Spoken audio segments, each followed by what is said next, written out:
Hi, everybody. Happy Thursday. Welcome back, I should say, to another amazing Power to Fly chat and learn session. Today, we are joined by two amazing people from the Uber team. Now, as we get started here, in case you're new, my name is Meg. I am part of Power to Fly's virtual host. Hi, everybody. And I am super excited to be hosting you all today. So, in case you haven't joined us for a previous chat, I'm going to let you know real quick the housekeeping rules, kind of how this is all going to go.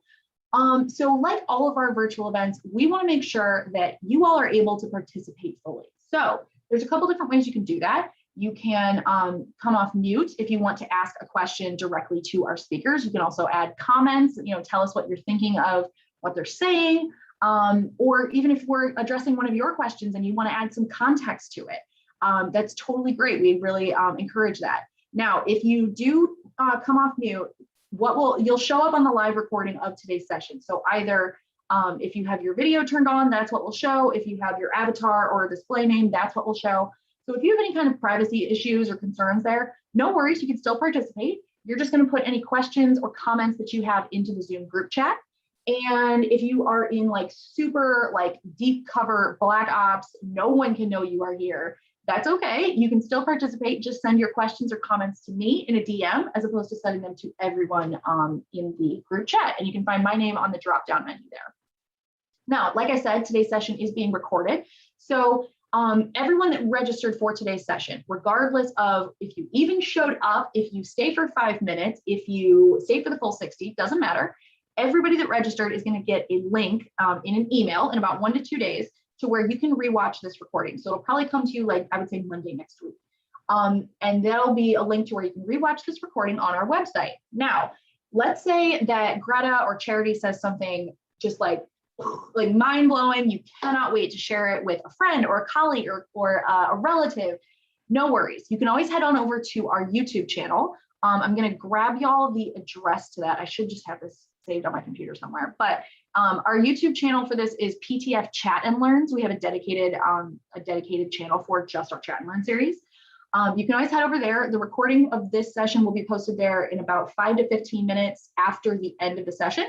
So you can always head over there to snag the link and share away. Like I said, you can always write in the chat. If you have any questions, if you have any kind of troubleshooting issues, please feel free to let me know. I'll be monitoring the chat as we go. And you can also keep up with us on our various social media. So I mentioned our YouTube channel. If you subscribe to that YouTube channel, that way I really recommend it because that way you don't have to register for these events to know when they're going on. So you can even watch the live stream on YouTube if you would like, but it's also a great way to check out our archive of amazing chat and learns that we've had. Now, if you do want to keep up with us on our other social media, we post amazing stuff like our blog content, Meet the Recruiter videos, all kinds of great stuff like that. You can follow us on, we are at Powerfly on LinkedIn, Twitter, Facebook, and Instagram, in addition to YouTube. And as we're going through today's event, please feel free to take video or audio as we go. Take pictures if you like, share them on social media. We're always happy to spread the love and spread the knowledge about Power to Fly as this amazing resource and connection to great companies like Uber. So please feel free to do so. You can always tag us. We love to see you, and hopefully we can share the love and reshare you on our socials. So as we go into our chat today, I really want to introduce you first off to our speakers. So first up, we have Greta Gonzalez. So Greta is a general manager of the ride-sharing division of Uber Mexico.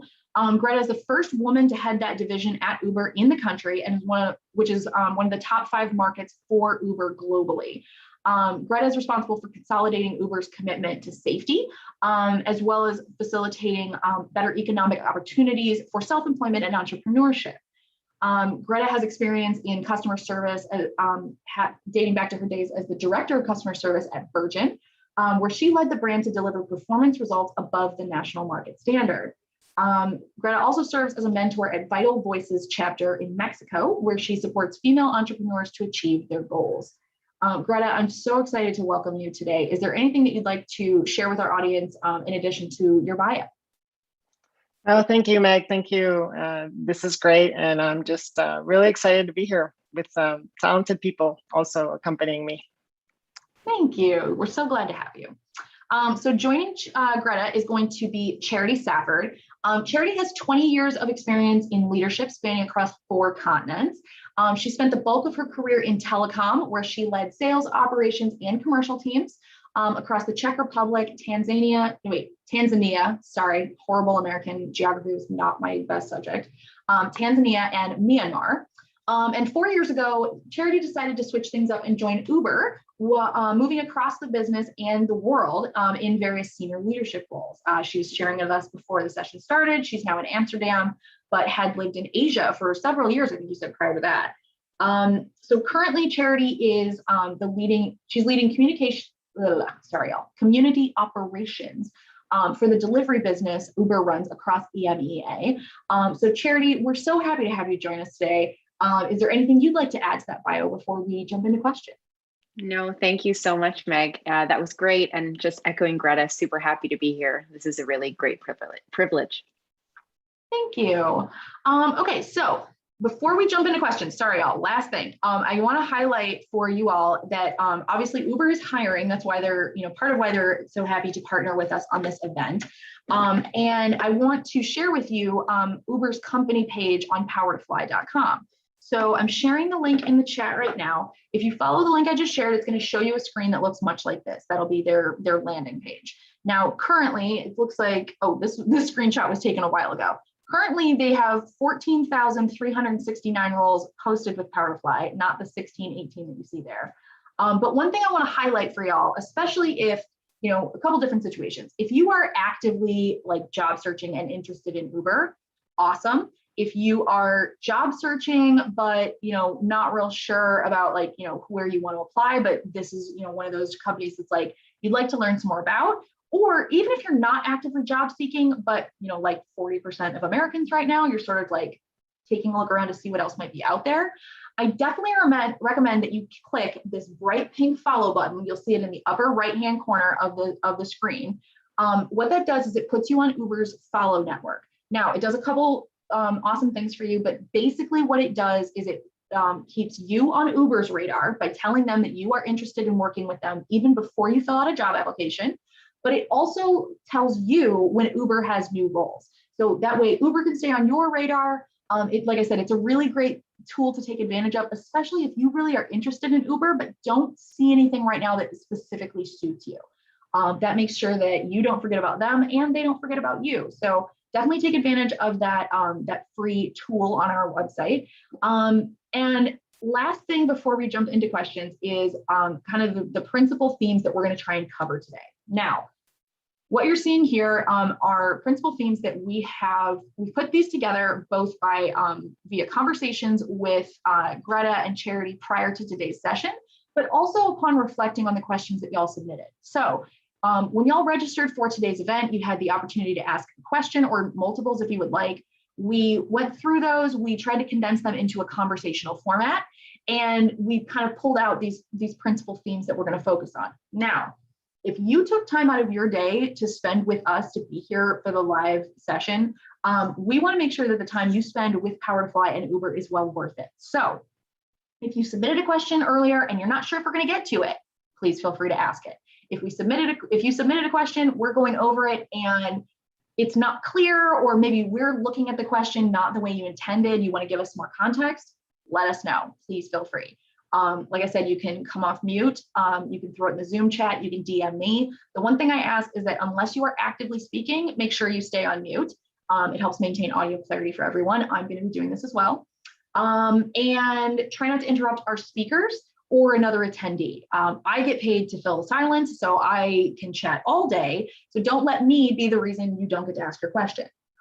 Just know that you all have the power to drive today's event. So if there's something that Greta or Charity is going into that you want to know more about in depth, ask it, sing out. We don't know what you want to know unless you tell us. So ideally, we're going to try and cover these themes that you see here, ways to navigate and manage some of those really complex team dynamics. I think everybody has an example of that in their backstory. We're going to talk about ways that you can use empathy to create an environment for change, which can be kind of feel like a really hard ball to get rolling. So hopefully that will be useful to people. And we're also going to talk a little bit about how you can give constructive feedback to help boost team performance. But again, drive today's conversation, y'all. If you want to know about something else, please feel free to ask. All right, so to get us started on today's session, hold on here, move my camera around, there we go. So to get us started with one of the questions that was asked kind of a lot in the registrant box, one of the things that people wanted to know were any tips that y'all might have to handle stress, especially in times of change. Now, obviously the theme of today's chat is how to manage these teams in ever-changing environments. I think for a lot of people, top of mind when the idea of change is discussed is the large shift we all had last year from pre-pandemic life to pandemic life. But are there any tips that either of y'all have for both worldwide change as well as maybe just something personal that's going on with you? Your dog's having puppies and it's throwing everything else into chaos, or you didn't know that you had to make a Halloween costume for the parade that's in 2 days, or whatever it is. So do either of you have tips on this? Yes, of course. Do you want to take it? You go ahead, Greta. You start. Kick us off. All right. So let's do this. So yes, we do. And as time goes by, we gain even more experience, right, with how hectic things are these days. So I think that one of the things that helped me definitely is always try to find that I'm in a good place. It's super important that when you're managing teams, when you're working with people, you have to feel that you are in a good place. And that's really tough, right? It's like, putting the air, the oxygen mask before you help others. And to do that, I think that one of the things that I've really, really forced myself to do is do exercise or have, a book, something where I wake up in the mornings and I try to shut off some of the stress that's going to come up on me in that day to day. And I really think that if you can find little things that can help you control, that you can control, it gives you a sense of ownership of some of the things that are happening. And that's worked really well. Another tip for me is reaching out to mentors, informally or formally, because we tend to, when we see situations of stress, we see them sometimes as a threat, and we shouldn't. If we see them as an opportunity, if we see them as a threat, we tend to close ourselves off of our environment, and that's exactly the wrong thing to do. You have to open up. You have to speak. You have to talk to your mentors. As I said, family, even friends. They can help you understand and see things from a different perspective, and they can help you fine-tune your judgment. That definitely is something that will also help you see stress from a different angle. And as I was saying, when you look at stress as an opportunity, then you're in a physical, mental position to look at different options and potential solutions that in the end will bring out better solutions, or it'll outcomes.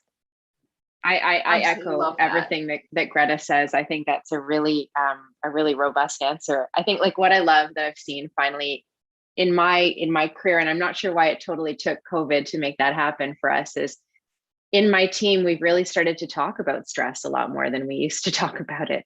I think it was something that probably we always felt in our careers, but maybe wasn't something that was so top of mind. And I find a lot more people now are being open about how they're feeling. And that just helps us to maybe break down some of the stigma about stress and how we cope with it.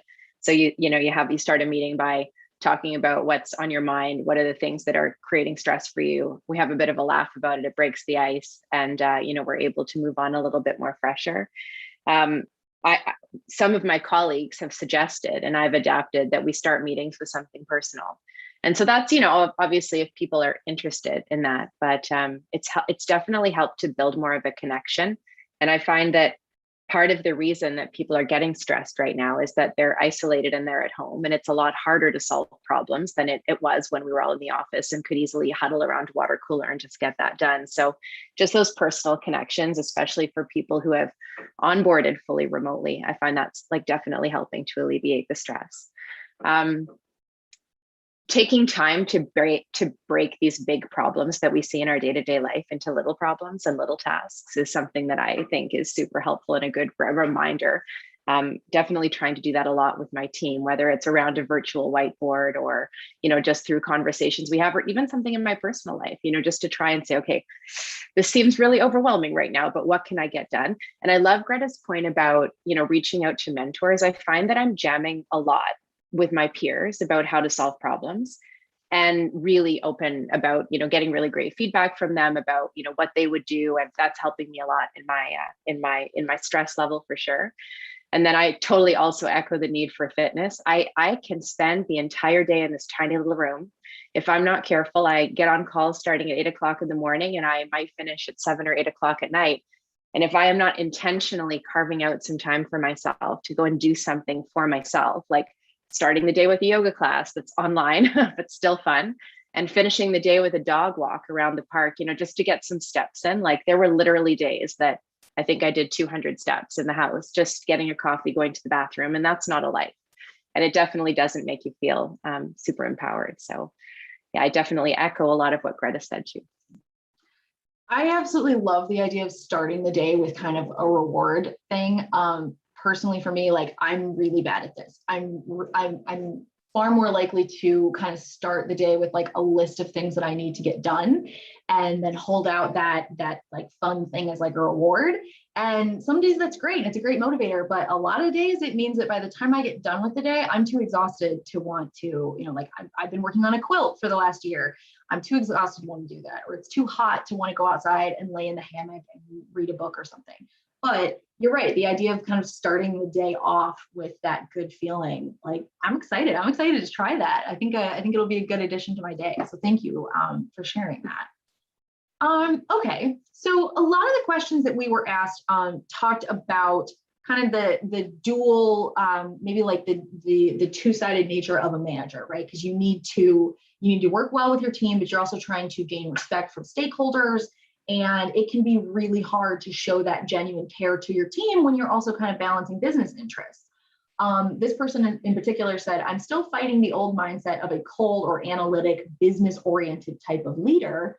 Do you have experience showing genuine care as a manager, or have you found this to be counterproductive? Let's see, Charity, do you want to start us off on this question? Sure. I will say that it took me quite a while to figure out in my life what kind of leader I wanted to be. I also went through a phase where all I saw were, maybe a little bit more tough or cold types of top-down corporate leaders. And then I had some really great leaders that I worked with, that I started to think, okay, like, this is a totally different approach. What do I want my approach to be? And I think what was really important was to realize I needed to have something that felt authentic to myself. And so trying to be like someone that I wasn't was not going to work for me, and it wasn't going to work for my team. I also think that these two things don't have to be mutually exclusive, so my stakeholders, whether they're external partners or whether they're cross-functional team members at Uber, they all want to see things moving forward in the most efficient way possible. And if I can figure out how to do that in a way that's still mutually beneficial for my team, it's win-win for everyone. So I don't see these things as being exclusive. But I will say it took time to figure out what feels right for me. I do remember a very uncomfortable feedback session that I had with a very manager from a long, long time ago, who was sort of telling me that I needed to be more like another leader. And that was really uncomfortable for me, because I didn't know how to do that, and still be comfortable in the role that I was playing. And so, yeah, it's taken a bit of time, but I think if you think about what the mutual interests are, that's a good way to start it off. Yeah, that's great. And I think that I'm going to definitely lay over what you said regarding exclusivity, because they're not mutually exclusive. In fact, it goes to speak to the importance of inclusivity as key for ever-changing environments, where we need different types of leaderships at different moments, and maybe in a single week. It's like you, at least in my experience, as you were saying, it's the same. It's like across your career, you're going to see so many different leaders. And I've learned that you take from them and from their habits and from their ways of working, you take from them the things that you can identify with, and the things that you admire, or you say, no, listen, I'm going to steer away from that because that isn't necessarily who I am. So today I can think of a few leaders that are managers that I had at some point that today are my friends, but not because they're not my friends today. I had other ones that I really respect, because the important thing here is as long as they preserve professionalism and respect, and you share values, it doesn't matter, if they're colder, if they're more introvert, if they're more direct. What's really important here, and that's where the empathy comes into play. The importance here is, as a manager, is obviously they have to be very integral, but also is, how do I connect with what the people around me need from me? So it's just that as a manager, you can't, it's both ways, right? You can't just be a manager, this is who I am, and you stick to it.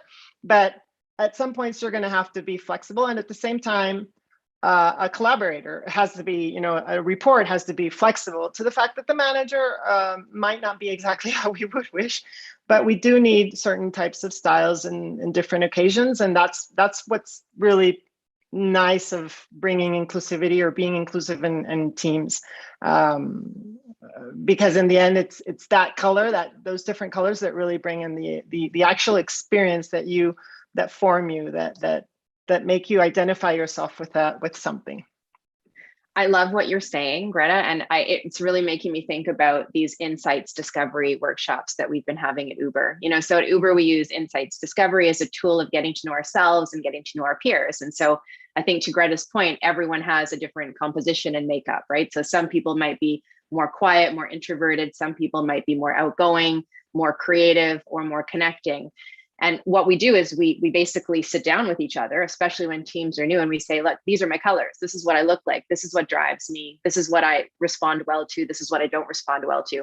And I've never actually seen people use a tool like that as much as I've seen at Uber. Like, really, I'll have my direct reports come and say, feeling really blue today. Like, I'm not able to I need to be a bit more red and be able to sell this a little bit better.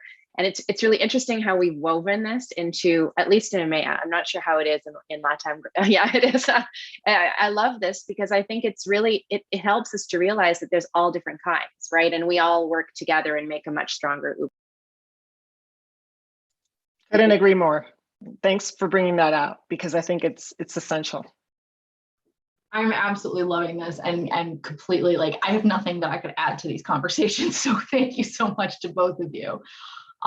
Okay, so there were a lot of questions also about best practices as a manager. So this person in particular wanted to know how often to be available as a manager outside of one-on-ones, weekly team meetings, etc. And it asked if you recommend something like a recurring office hours. I'm also really curious about this, because I've had very accessible managers that also seem to constantly be juggling a lot of not a lot of problems, but it was they were making themselves available to us, but that was also screwing up larger stuff, versus managers that seem to have everything in hand, but you could never really get a hold of them for a one-on-one. So what have you experienced with this? Have either of you changed up your accessibility as a manager, or is there some other way that you've seen to kind of get around this idea? I can certainly relate to this question, because I failed when COVID came down. I feel like I was such a failure, because I was really used to the open door. You have your office, people open a hole on the carpet, walking into your office, asking you a gazillion questions. And you have this constant interaction, walking through halls and looking at people or seeing people during the, coffee or water cooler, as Charity said. So I really underestimated the importance of even just changing around the styles, not only keeping it as a one-on-one. It took me, I'd say, not weeks. I would have wished it would have been weeks, but it took me a lot of feedback, a lot of conversations to understand that we needed to switch things around. And we've created different aspects. We have obviously the one-on-ones, but definitely office hours, town halls, coffees with Greta, Slack spaces where you have your focus light on and you're letting people know that you're available to chat. But I do believe that at these times it's still not enough. It's not enough because it's very, very difficult to connect off the Zoom. And that's where we have to maybe take more time, ask different questions, really searching to make sure that the times that you have that opportunity to be with someone, you are connecting, because you don't know when you're going to have something else. I recall times when we had the meeting after the meeting, right? You'd have a meeting and you sit around, and then suddenly somebody come up with a great idea. It's like, oh, we should have said that in the meeting, right? Let's take it on. So those are the little things that we have to be careful with during these times that are so complicated to connect with people. So we're using a lot of the same tactics in EMEA, and I would completely echo what Greta is saying. I used to travel every week.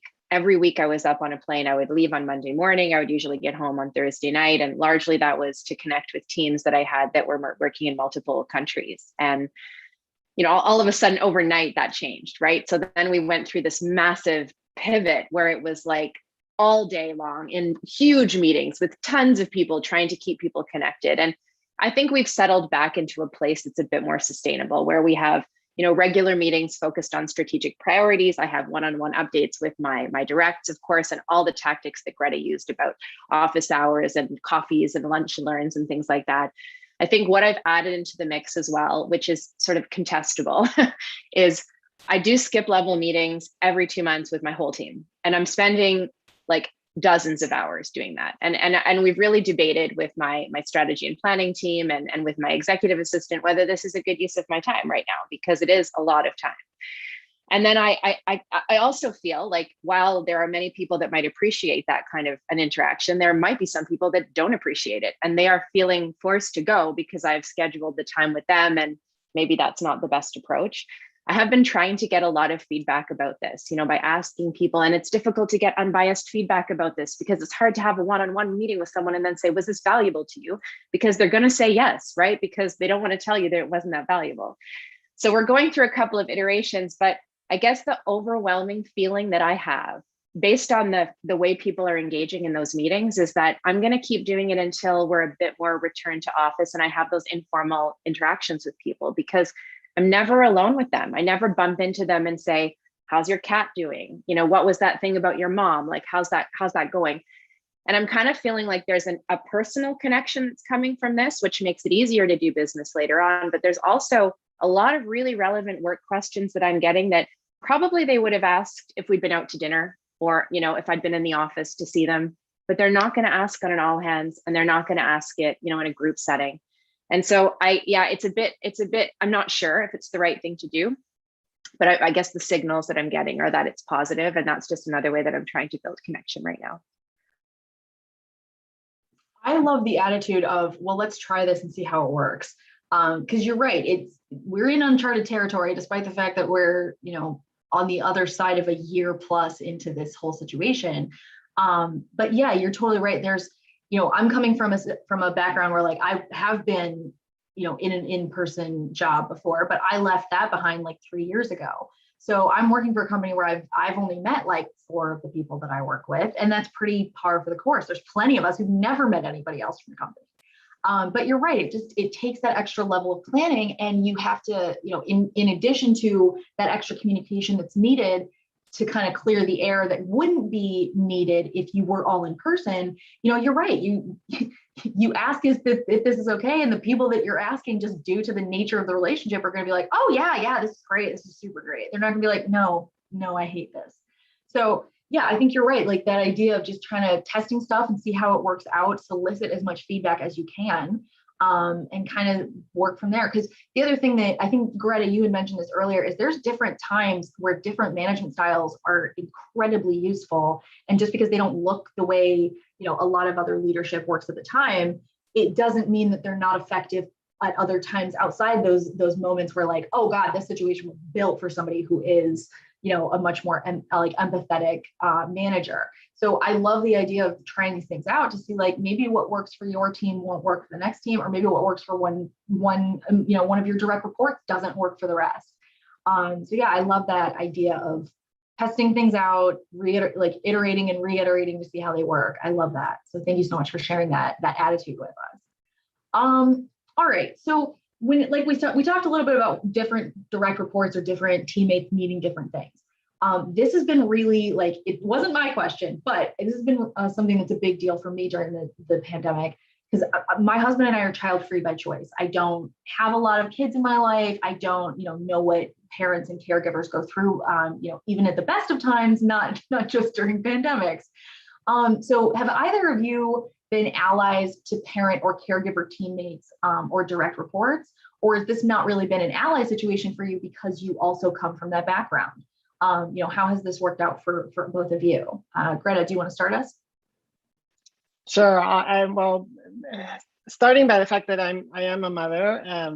They're very older kids, so it's been a while. But I do have to confess that I have seen people go through a very difficult situation that I do not know how I would have managed if it would have been in my times. I admire how employees have, continued to show up, continue to deliver under very complicated circumstances, understanding that, they've got kids in the house and their lives have become hectic, completely hectic. So that's one thing that I really want to acknowledge here. And I know Uber is a fantastic place to be. I mean, if there is a company where you're going to be at a time like this, regarding a situation like this one that's being presented, it's definitely going to be Uber. And what I've tried to do is just make sure that they have a space to speak up. Newly parents, really, they're the ones that I think that are suffering also, because it's just such a condition. You don't, what you thought was going to be the normal process to, okay, well, I deposit this kid in a childcare and then I move on. That just is not happening. So these are really things that are throwing people off of their plans, and I'm just trying to be as empathetic as possible. And in the end, I think that the message also is, it's important that in a high performing professional environment, we know that they're going to want to give their most and their best, and it has to be sustainable. So it's really important, since this is like a two-way thing. It's a commitment, and whatever, as a company, as a manager, we say, okay, I'm going to give you the flexibility. We're going to work this through. It's important that the other person is that's under stress or is under situation is also honest and letting us know as managers how much is the burden, how can they accommodate their times and their space to be able to work and commit to the objectives that they're on, right? So it's really a two-way thing that we have to keep an open channel and monitor, maybe more than we would in other circumstances. But that's the way how I've been working with my directs and my teammates in this situation. Yeah, I would agree with this. I think like your statement about, I don't know where I would have been in a better place. Like, I agree that Uber really bent over backwards to try and make sure that we were doing what we could to support employees. I used to hear quite a lot about parents and needs of parents. I do have a few people on my team with kids. I have kids myself. There used to be a lock on this bedroom door. In fact, like this office door, they fixed that. One night I was having a global ComOps leadership team meeting. It was around 8 o'clock at night in a US friendly time zone.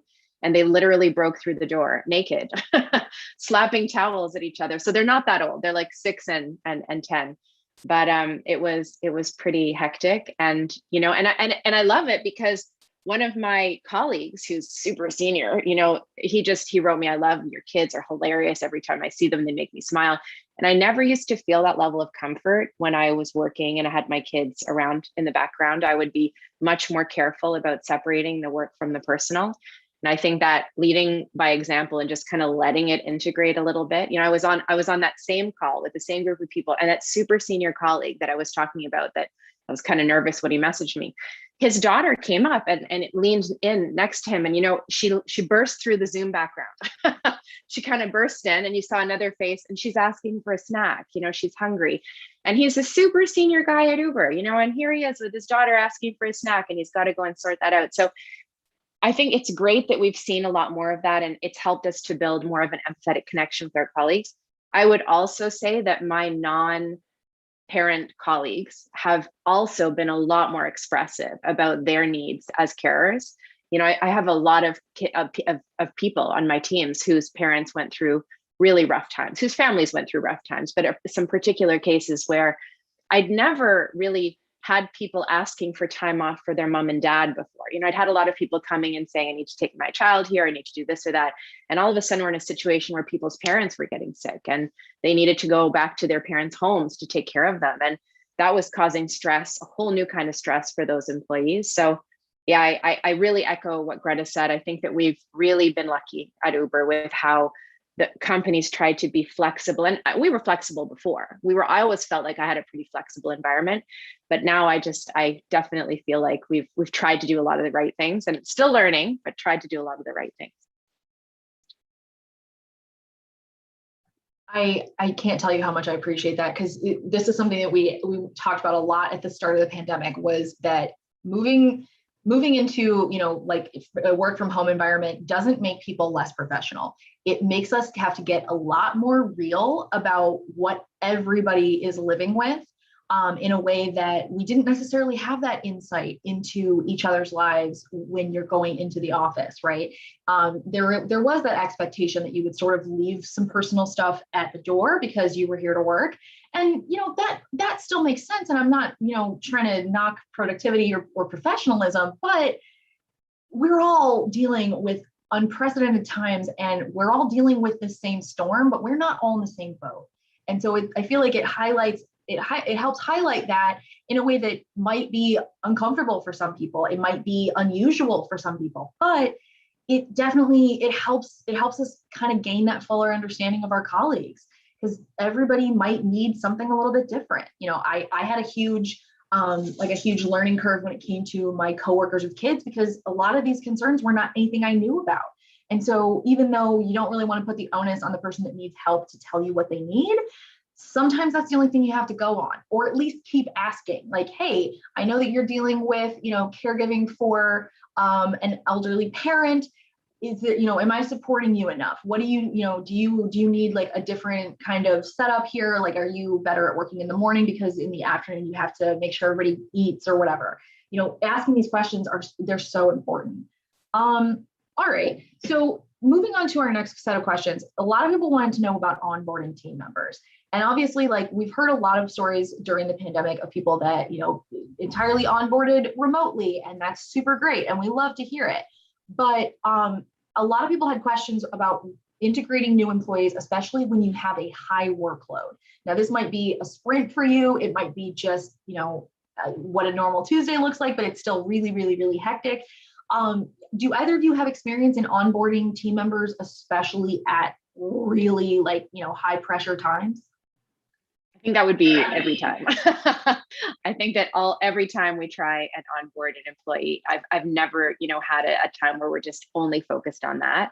I think this is definitely a journey that my team is still on. And I know that's something that we're taking really seriously. It's very relevant because probably 50% of the employees that I'm working with on my team have started their jobs while we've been in the lockdown or during COVID. So they haven't had access to face-to-face employees the same way that we would have before.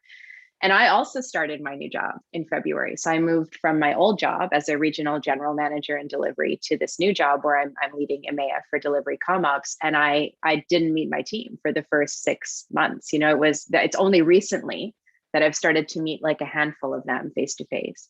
So I think it's a super, super interesting question.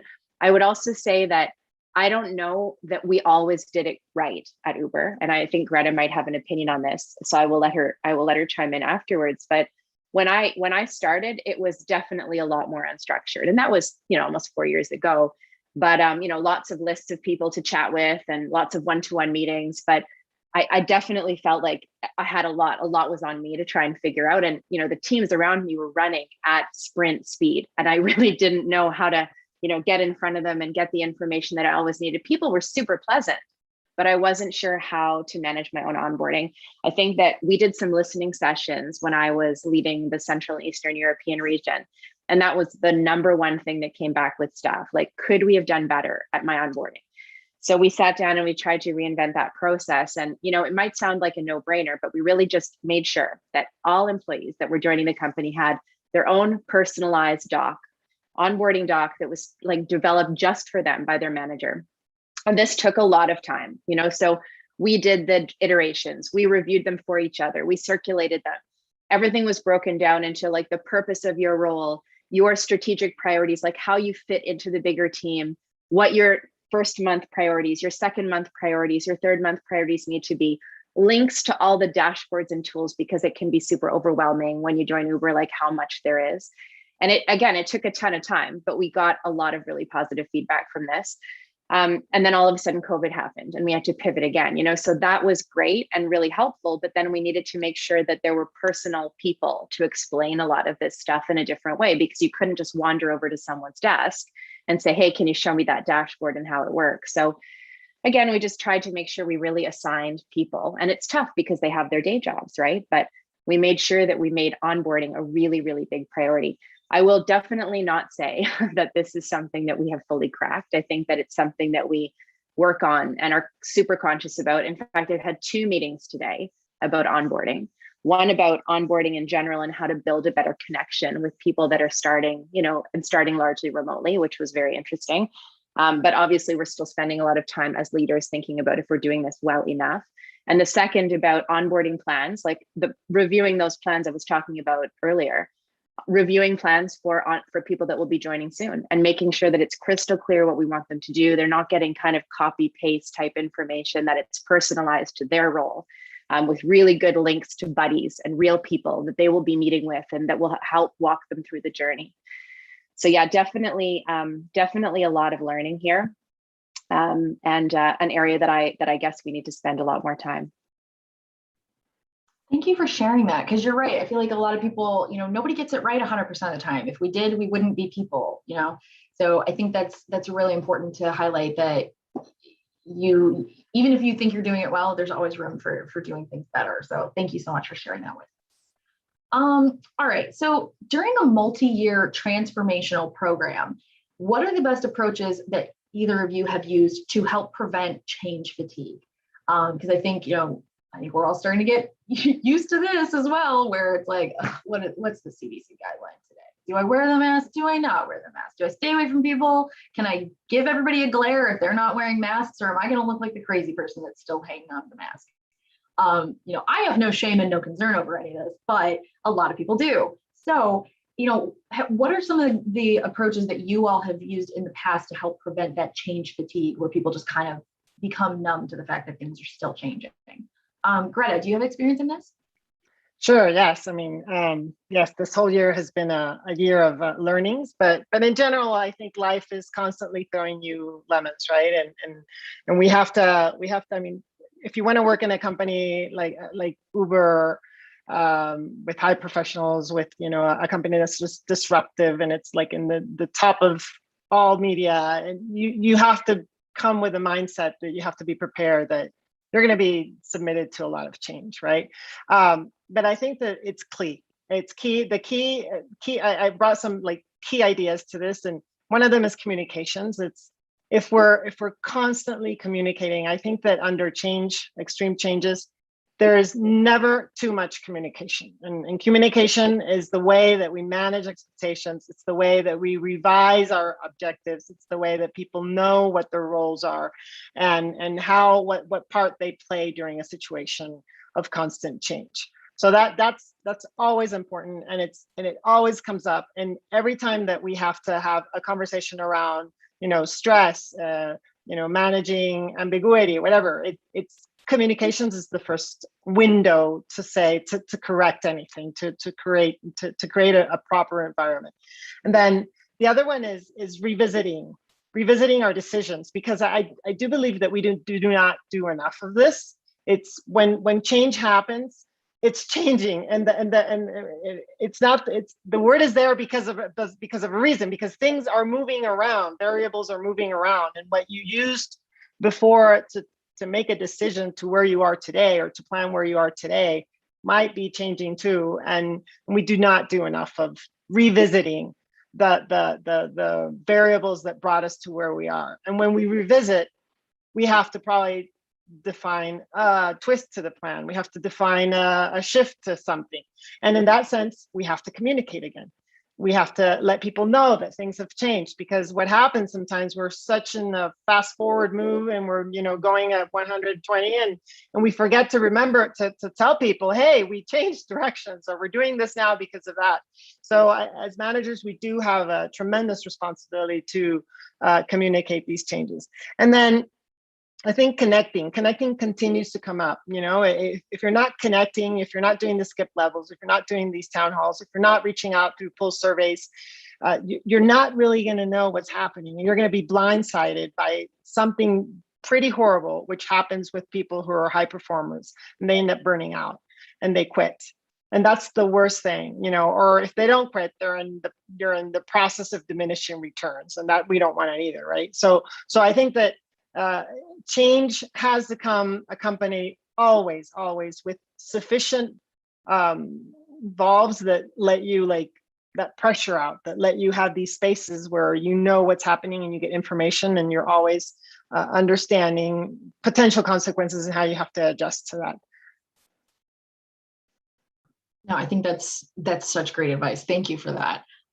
We only have about 15 minutes left in today's session. This always goes incredibly quickly, but I just want to hold some time here in case you do want to come off mute to ask your question. We do have obviously more questions from the question bank that y'all submitted to go through, but please feel free to come off mute if you would like to ask a question. You can also put it in the Zoom chat or DM me directly. All right, I don't see anybody coming off yet. So let's try and get to maybe one or two more questions before we switch gears and talk a little bit more about Uber. So given that the pandemic and technology have accelerated remote work and the prevalence of it throughout a lot of industries, what suggestions do you have for keeping teams from deepening those blurred lines between work and their personal lives? Now, obviously, we're not talking about not sharing, when your kids come running into the room or something like that. I think this is more designed for people that kind of hit that wall where they don't really know when to turn it off, and I hit this when I first started working from home, even outside of the pandemic. So I can assume it's much more intense for a lot of people now. How do you kind of reiterate those boundaries between, being at work and not being at work when there's no physical boundary anymore? That's a tough one. And I had originally said, I feel confident to answer this question, and then I started to think about it and reflect on it today. And I thought, I'm absolutely not qualified to answer this question, because I'm probably the worst role model of this than you could expect to find. But I also feel those that can't do teach. So don't sell yourself short on that. I'm perking up because now I'm expecting you to have a great answer.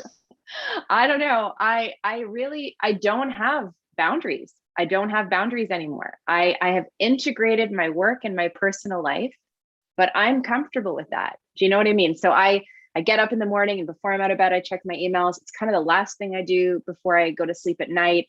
I'm bored of Netflix. I'm actually having more fun doing the job that I do, which is totally ridiculous to say, but I will happily join into a meeting later at night, or answer an email or work on something that is needed if somebody needs me to do it, because I don't have the right boundaries in place. Like what I am working on, trying to make sure that I'm at least having some balance, because I appreciate the way that things are embedded together. The other day I was biking to pick up my kids at school, and I was on a Zoom call while I was doing that. I mean, I could have said I couldn't take the call because I had to do the bike ride, but I could do both at the same time. I am making sure that I'm carving out time. So I spoke to you earlier about, like the yoga, that's starting the day, doing something for myself, making sure that that's happening, trying to, carve in lunch and things like that, and making sure that I'm intentional about it. But I think the most important thing is I'm trying to reiterate with my team that my norm's not your norm. So what works for me doesn't necessarily work for you.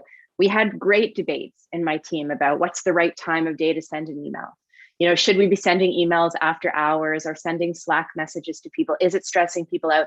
And we just finally, it stressed other people out to not be able to send messages when they were working, because maybe they were parents or carers and they had different schedules than other people.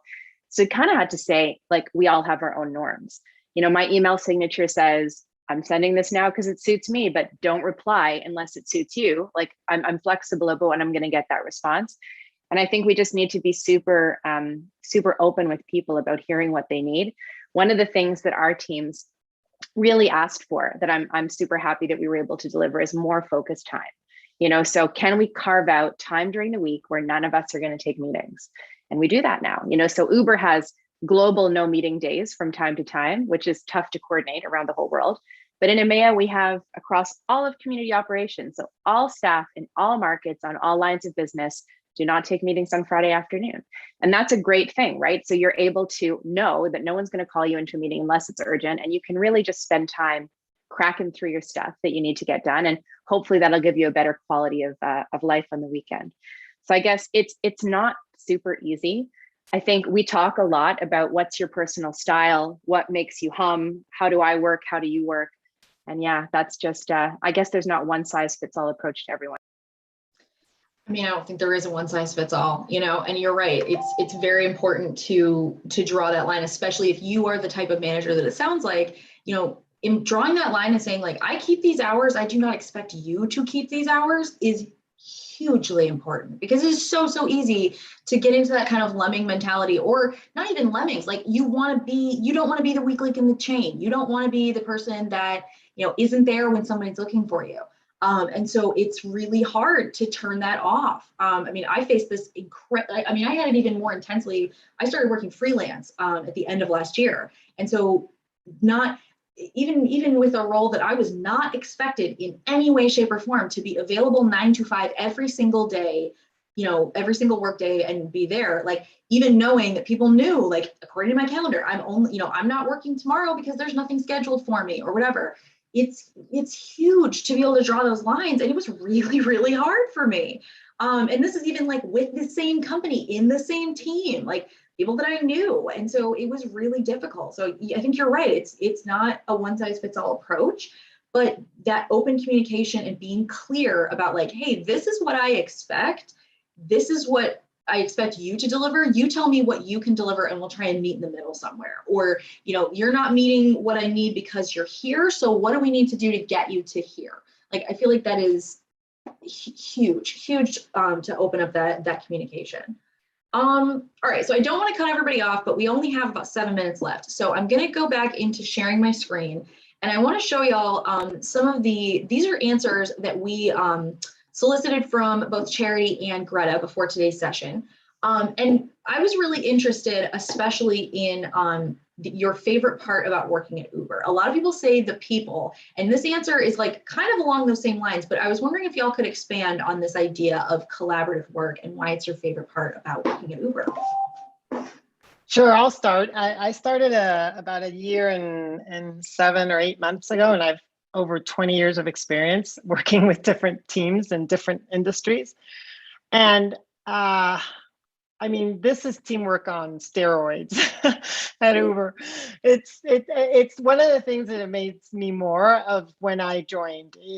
The way that people communicate through the documents, through the tagging people so that everybody has an opinion, and it doesn't matter, hierarchies. It's just, I'm here. If you have a question, I'm going to answer. And if I know something, I'm going to tell you. And if people can really speak their mind. And not only speak their mind, but they can actually just decide to spend time with you to work on a piece if they're drawn by the importance and the relevance of it, if they're passionate enough, and which many are, and most of them are. So I am amazed. I have never been in an environment where the things come out really because of works of many people focused on the problem and understanding what that objective is, and many people aligned in the same direction to be able to come with those results. I agree.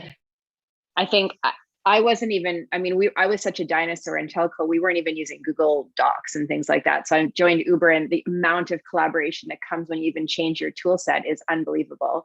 I also was super surprised, just echoing what Greta said, at how almost anyone in the organization that I've ever asked to explain something to me has, within a very reasonable amount of time, offered their time completely freely to do that. And I don't think that I had that same experience in another organization, to be honest. I just found that really refreshing about joining Uber. Excellent. Thank you to you both. Okay, so I want to make sure we touch on some of the open roles at Uber before we lose anybody to that hard stop. So I'm flipping over to this screen. I'm going to share some links in the chat thread as well to where you can check out these roles in particular. But I also want to highlight, Uber is hiring for a ton of different roles. So Greta or Charity, or both of you, are there any positions that you're super excited to fill quickly, or anything, additions to your team that you're really excited to see, the talent that you could potentially end up working with? Maybe I'm happy to kick it off. Look, the first thing to do is check out the portal. On our portal, we have a ton of different job opportunities, and they are all over the world, as we talked about earlier. So you might not find what we have on the list today, but you might find exactly what you're looking for in that portal. We've got some great roles in EMEA. I think I'll probably highlight one and then hand over to Greta. But my strategy and planning team is looking for an analyst and a senior associate. And I'm very excited about that role, because this strategy and planning team is really the right arm of our whole business. And they help me with really great insights to decide what kind of directions we want to take with the support strategy that we offer. So super exciting about that. Go ahead, Greta. Yes, same.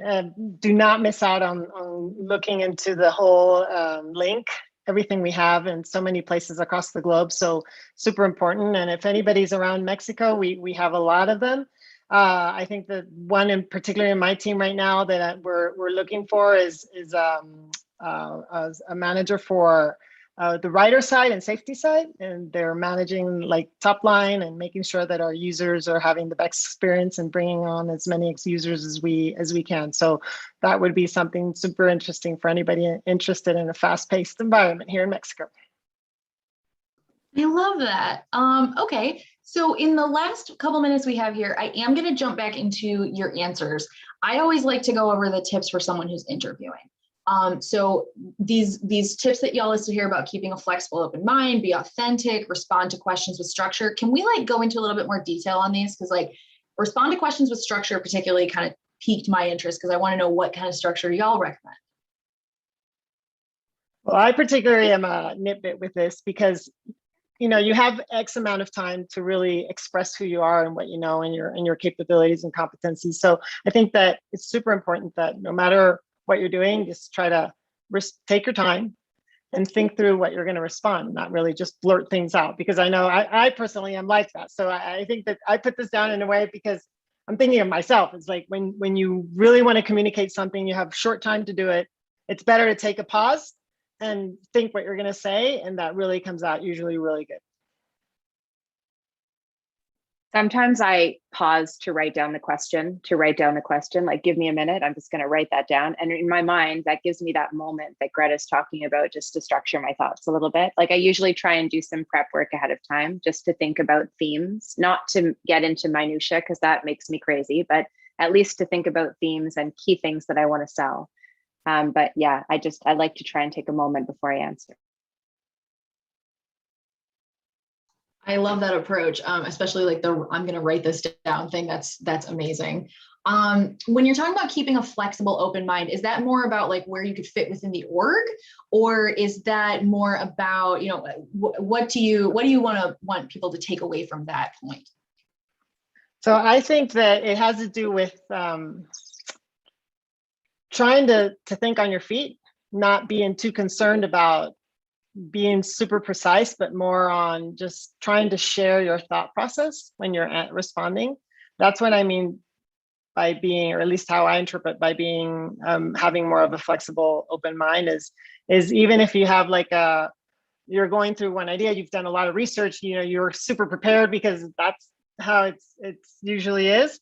Try to be flexible. Just whatever the question comes, maybe drop the script and think through what the question is. Yeah, I think maybe just building on that, like I've been in multiple processes where a candidate will come in for one role and we meet them and we think, wow, there's this other opportunity that could be even better. And so I've seen really great candidates being able to pivot and say, yeah, you know what, I really want to try for that other role. And so sometimes it's just about like being flexible about who you're meeting, the types of information you're able to share, even the role that you're going to end up going for. who you're going to report to. So Uber is a fast changing organization, and definitely things change. I remember when I was in my recruiting process, the man that I met who would be my line manager moved on, and another person came in the middle of the process. And, it was about just rallying and saying, yeah, we can handle that. I love it. Thank you to both of you. Okay, so we are out of time for today, but I do just want to circle back and say a huge thank you to Greta and Charity, as well as the Uber team for lending you both to us for the afternoon. I really, there's so much prep work that goes on for these sessions way ahead of, the actual day of. So I just want to say a big thank you to both of you for taking time out of your schedules, not only to be here with us today, but also to prepare and answer these questions that our community wants to know. So thank you both for joining us and sharing your expertise. It's really invaluable. Thank you. Thank you for inviting us. Thank you. Anytime. And then a big thank you to our attendees. Obviously, we couldn't do these events without you and without your great questions. We would have much less to talk about. So thank you so much to our amazing community for submitting such great questions. Big thank you to everybody who watched the live stream on YouTube, as well as those who joined us here via Zoom. We'll be back next week with a lot more amazing chat and learns. We do still have an hour to go in our virtual job fair. So if y'all want to head over there and join us there, you're more than welcome to. And I highly encourage you to, if this is your first Powerfly event or your 50th, I still hope that we'll see you around on many more upcoming chats.